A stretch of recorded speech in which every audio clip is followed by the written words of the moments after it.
Então, gente, isso todas. Aqui na capital sabemos que os servidores já estão sendo chamados também a aderir à portaria, né? Então, gente, essa ponderação que eu fiz sobre o interior é importante no seguinte sentido: nós aqui somos apenas capital, deliberando sobre um tema que chega até o interior também. Então é preciso considerar a opinião dos colegas do interior já expressada no Zap. Infelizmente, foi o meio que a gente teve para que eles expressassem, né, a opinião deles. Então, a opinião deles, até o momento, pessoal, a gente quer começar, a gente precisa ser ouvido aqui, porque é difícil. E aí, Marcos? Pessoal, sem apito aí. O doutor João Nogueira aí tá chegando para participar da setorial, para tirar dúvida de quem tiver. É importante informar que nós também, o sindicato já procurou também, consultamos servidores que conhecem a legislação, já trabalharam inclusive em departamentos de legislação dos tribunais, não só da federal, para se embasar nas propostas que surgirem aqui, certo? Uma dúvida, inclusive, recorrente, e é bom que esclareça aqui para vocês, é que se o servidor não compensar e quiser pagar, ele vai ter registro em folha de falta, certo? Falta injustificada.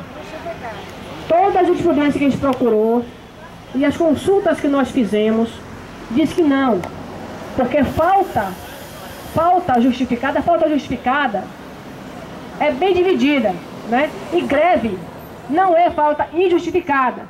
Greve ou qualquer outro tipo de falta que você justifique, mas não queira compensar. Quando você falta e não justifica, fora a questão da greve, quando você falta o trabalho e não justifica, você não justifica, quer dizer, do ponto de vista legal. O colega citou assim, um pneu furou, o carro bateu, alguma coisa qualquer, você não pode vir para o trabalho naquele dia. Não tem previsão legal isso, não há previsão legal para isso. Mas você não vai trabalhar. Então, nesse caso, o seu chefe vai dizer, ou você compensa, ou você paga. E aí, nesse caso, ele não vai ter, né? É uma falta justificada, só que ele, né, do ponto de vista legal, ele compensou, então não faltou. Ou então ele pagou, né? Não faltou, né? Então, greve está dentro do que chamamos de falta justificada, já pela essência. Greve, a toda jurisprudência, está pacificado de que é falta justificada. E aí você ou compensa ou paga. E outra jurisprudência interessante é que deve ser por negociação. Negociação. A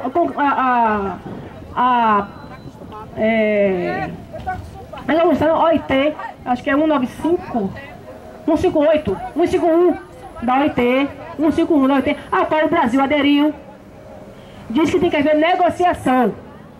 Negociação. Então, gente, essa pergunta é não, né? Pelas respostas que a gente teve, pela resposta que nós tivemos, é que o servidor pode sim pagar, se quiser, as suas horas e não vai ter registro de como falta injustificada, com nenhuma repercussão na sua vida profissional. Bom, dito isso, a gente já pode iniciar nossos trabalhos. As cadeiras vão chegar e vocês vão sentar, mas por enquanto a gente pode iniciar. E aí eu queria chamar aqui a comissão de negociação.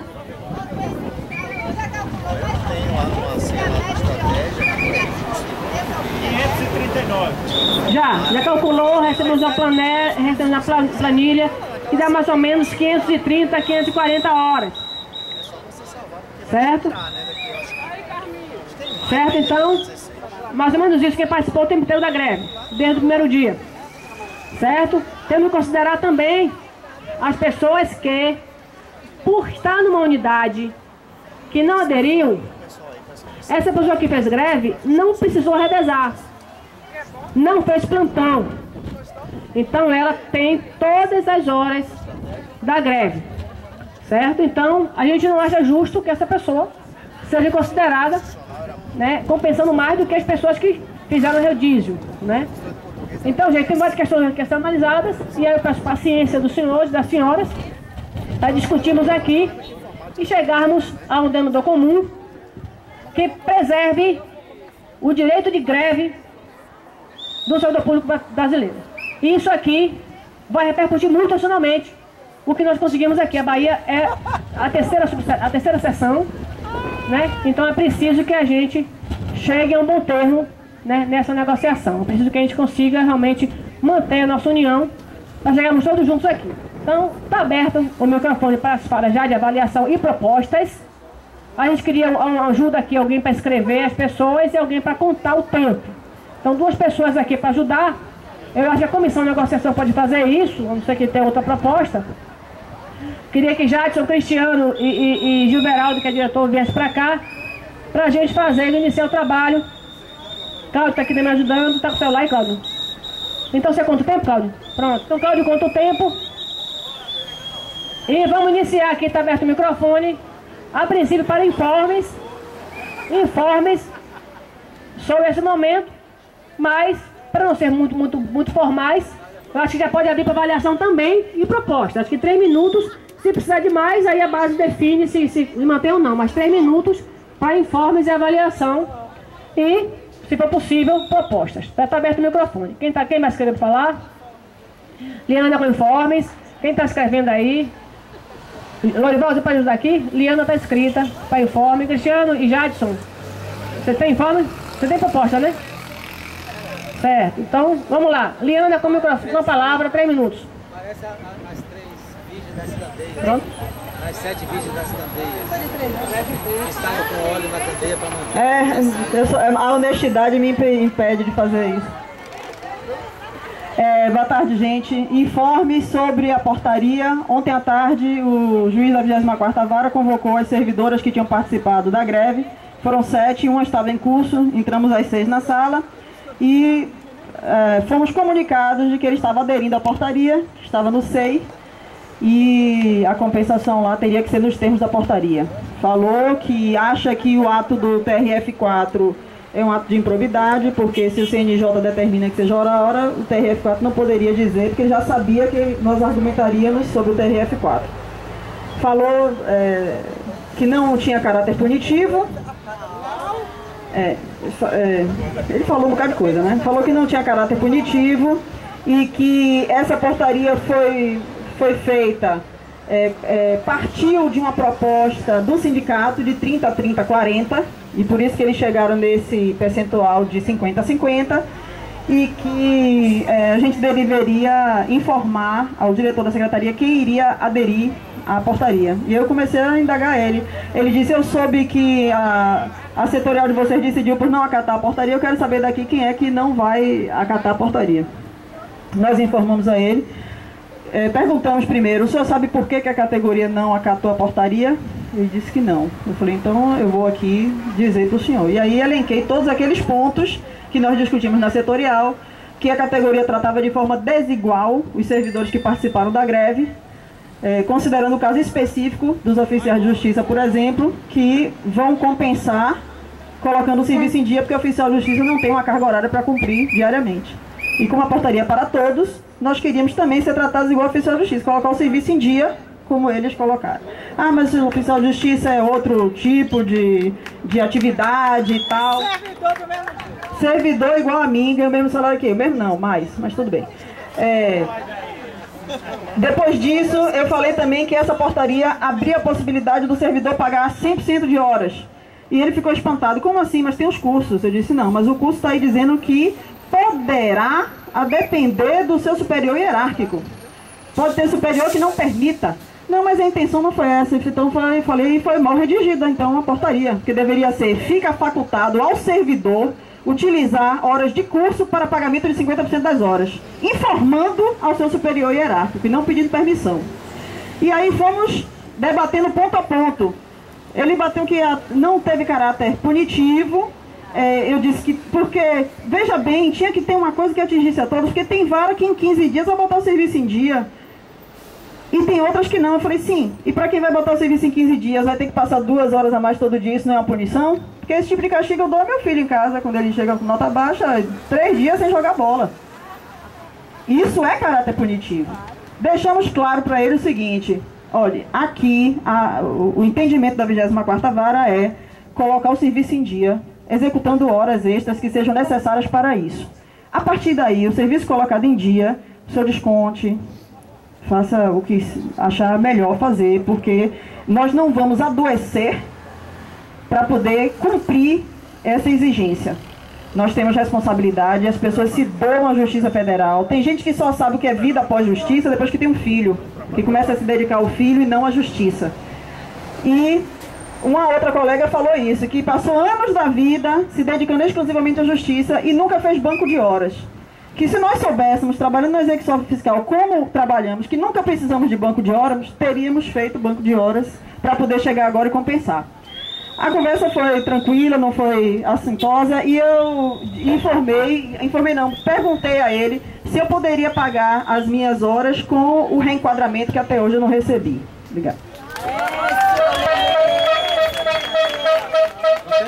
Quem é o próximo? Quem é o próximo? Palhacinha. Gente, boa tarde. O que eu venho trazer para vocês não tem nada de muito diferente e, infelizmente, nenhuma ideia maravilhosa.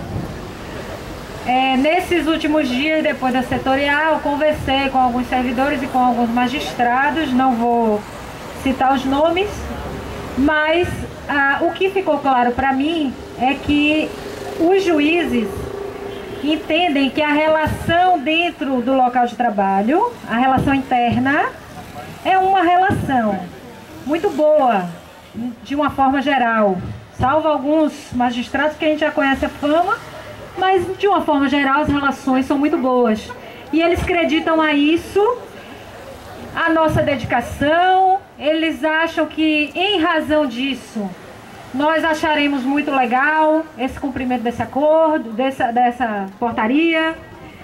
E entendem, por outro lado, que decidir como vai ser, o quanto vai ser, é um papel deles enquanto gestores. Então, eu cheguei a falar com 2 magistrados o que nós somos aqui dentro. Porque eu me sentia parte dessa instituição. Agora eu estou com a sensação de que eu sou um ente terceirizado que está trabalhando em prol de quem realmente é a instituição. Então, assim, ficou claro para mim e eu consegui mostrar isso para os juízes, que nós nos sentimos desrespeitados, não com o 50-50, que nem é 50-50, pode ser 100.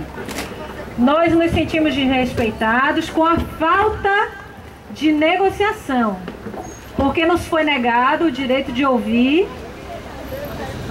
e de ser ouvido. As razões dos juízes, como Liliana falou, eu também já ouvi essas razões, de que seria ato de improbidade, de que o TCU pode vir depois questionando como é que perdoa, né? Não pode, como é que faz produtividade. Todas essas razões, eu também ouvi. E o que eu disse para os magistrados que falaram comigo é que até para eu explicar isso para a categoria, enquanto comissão de negociação, eu precisaria ter ouvido eles. E eles não quiseram. Eles não quiseram. Então, assim, o mais grave disso tudo é justamente essa sensação de pertencimento. Essa sensação de pertencimento. Qual é o direito que nós temos aqui dentro? Temos o direito de ouvir, de sermos ouvidos? Isso está em jogo e é uma coisa muito grave, muito séria. Não só quando se fala de compensação de horas trabalhadas durante a greve. O que eu senti também é que os juízes não têm a intenção de negociar a portaria já posta, porque, nas palavras deles, isso seria um retrocesso. Voltar a discutir coisas que eles não se dispõem mais a discutir. Para eles, o assunto morreu e agora é cumprir ou ter o ponto cortado. Compensação de greve do serviço prestado é uma página virada na Justiça Federal. Foi a frase que eu ouvi. Foi, né? Pois é, eu não sei quando foi que essa página se virou, né? Eu não sei o que foi que aconteceu, quem virou pela gente, né? Porque inclusive uma das alegações foi que a mesa permanente de negociação, ela tinha 3 juízes e 4 servidores. Uma vez que os juízes todos resolveram se reunir, isso é um órgão maior do que a mesa de negociação. E aí a gente perguntou, mas e o lado de cá? E os servidores? Né? Porque a mesa não era composta só de 3 juízes e agora tem 30 decidindo, né? E aí eles ficam sem resposta, porque a grande verdade é essa, é que na cabeça deles, nós não temos esse direito, nessas atribuições administrativas deles, nós não temos esse direito de querer ter pretensões de ouvir e de ser ouvido, né? Então esse é o problema que eu enxerguei. Se a gente vai conseguir essa negociação, eu confesso a vocês que eu não sei, de ontem para hoje já fiquei muito desanimada, achando que vai ser muito difícil, mas a minha conclusão é de que eu morro, mas morro gritando. Então, é fazer o ato.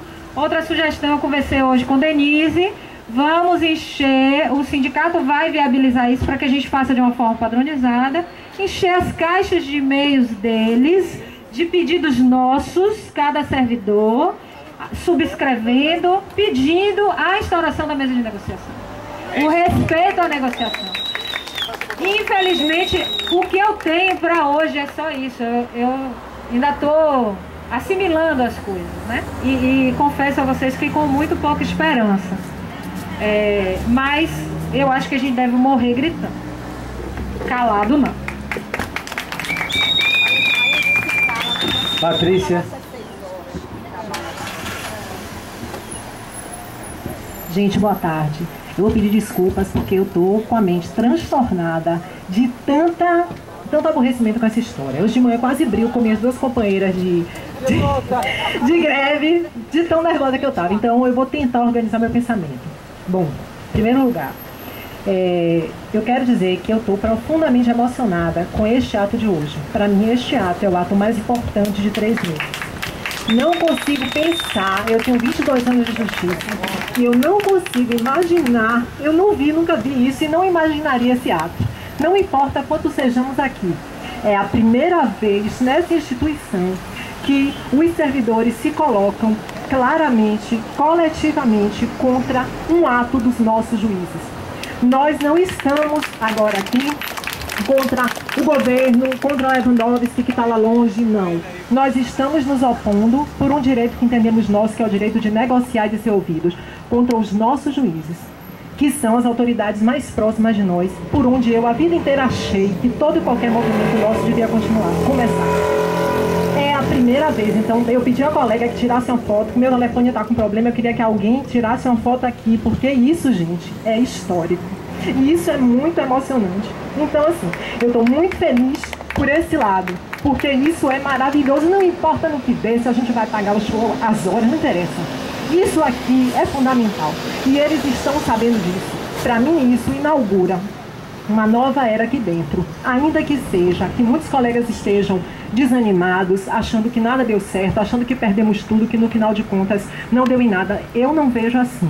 Então eu quero parabenizar todos nós por isso, porque eu não queria sair da justiça sem ter essa oportunidade de ver o que eu estou vendo aqui hoje. Primeira coisa. Segunda coisa, alguém ponderou, Sandrinha ponderou aqui, as relações são boas nas varas, né?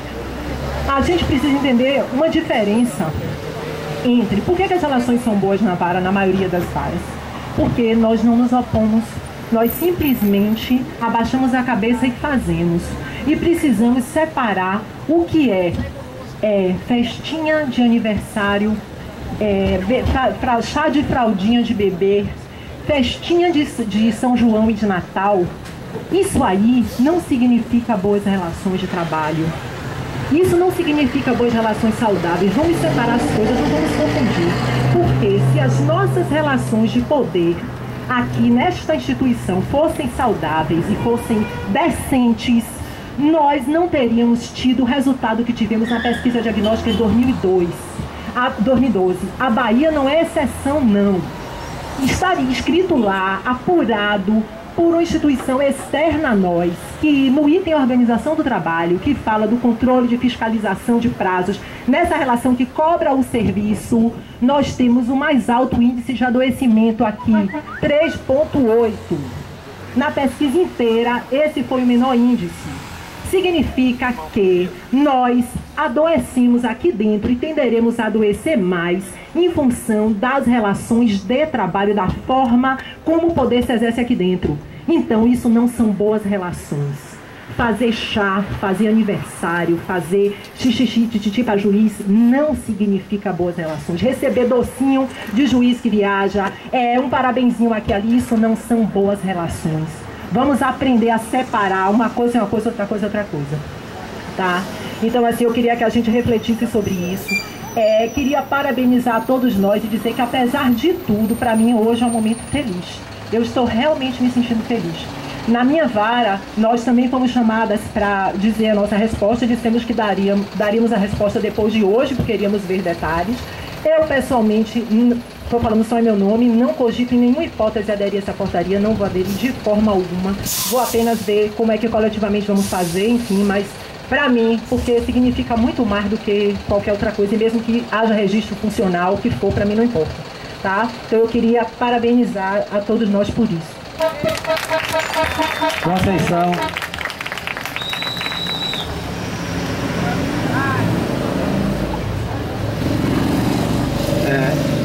O monitorador aqui está pedindo para controlar o tempo, manter o tempo, viu?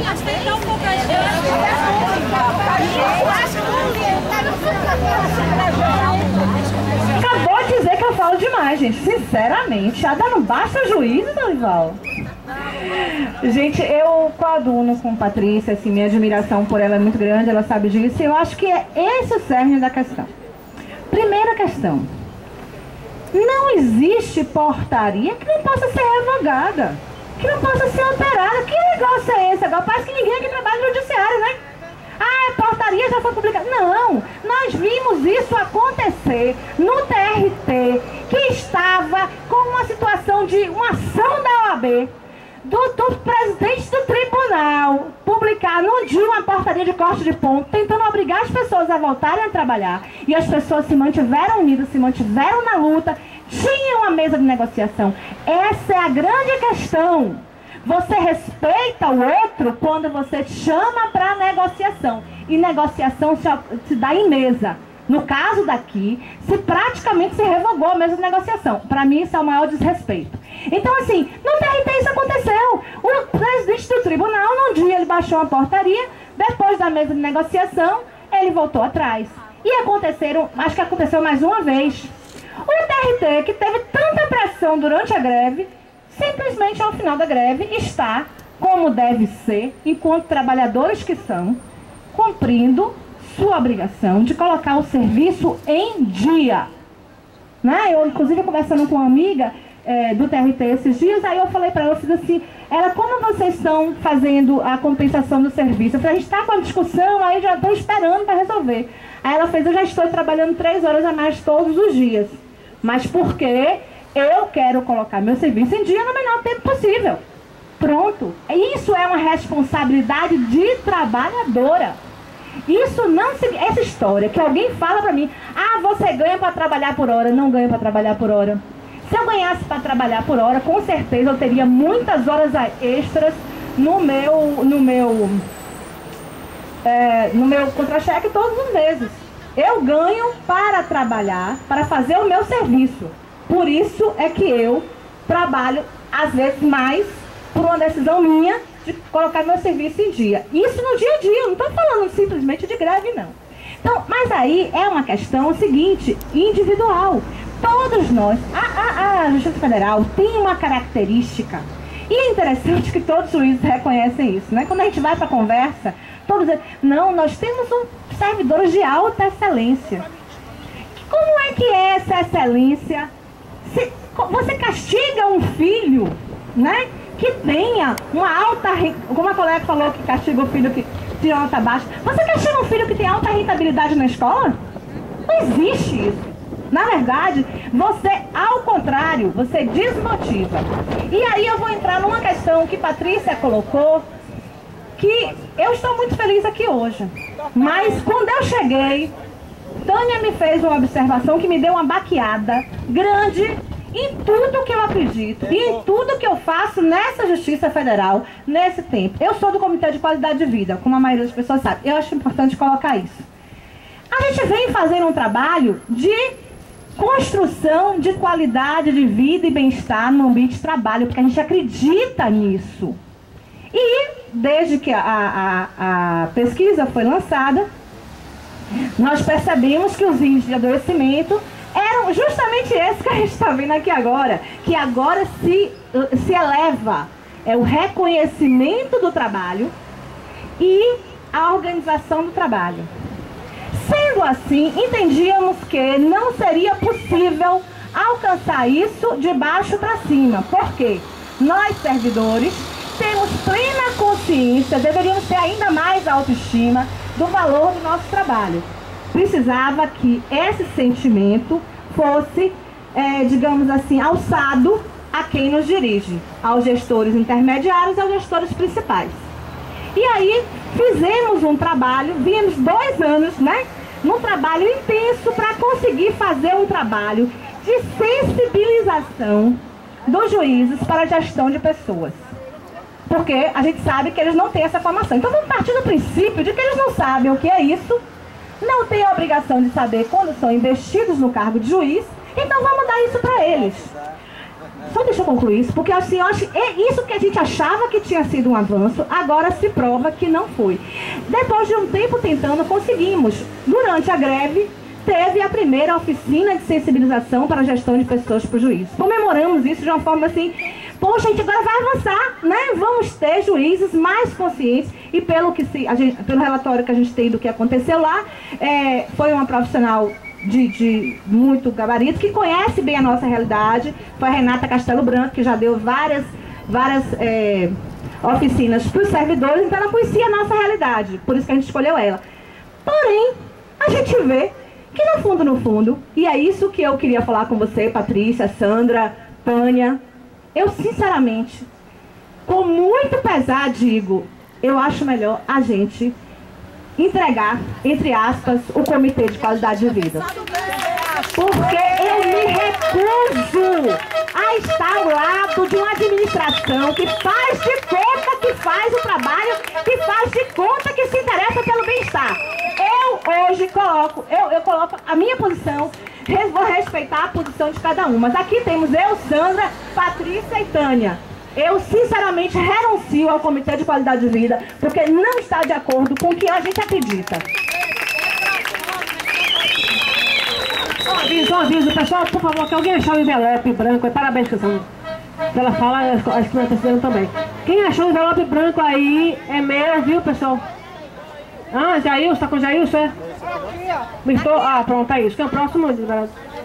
Auri. Oi, gente, boa tarde. Olha, Patrícia, eu tenho 32 anos. Assim, eu estou muito emocionada também, porque eu em 32 anos nunca vi a nossa justiça unida. Eu fui todas as 5 vezes. Eu não fui antes do veto, mas as 5 vezes para a derrubada do veto eu fui. Nunca vi como a gente está tão unido. Aí eu chego agora, tem uma reunião, eu trabalho na turma, né? Tem uma reunião, ontem teve uma reunião, aí os colegas dizem assim, não, ela não está aqui de manhã, então eu não participei da reunião. Aí eu sei que tem uma minuta, que eu me recusei a ler. E quem me conhece sabe que eu sou rebelde, né? Eu sou a rebelde, mas eu tenho causa, porque essa questão da qualidade, Conceição, eu já fui da qualidade em Rondônia, e eu vou lhe dizer uma coisa, eu deixei porque a gente trabalhava e eu via que a gente era palhaço na mão de gestor. A gente é palhaço, porque a gente faz um trabalho e eles ignoram. entendeu? Então eu acho o seguinte, gente, eu não penso que a gente tá... Eu ouvi várias pessoas, inclusive aqui na sede, dizer que eu não vou lá para apitar, porque eu sou contra isso, a gente está peitando o juiz, porque o diretor do fórum, ele está conciliando, eu não estou vendo conciliação nenhuma. E eu vou lhe dizer uma coisa, eu também sou contra peitar, mas eu acho que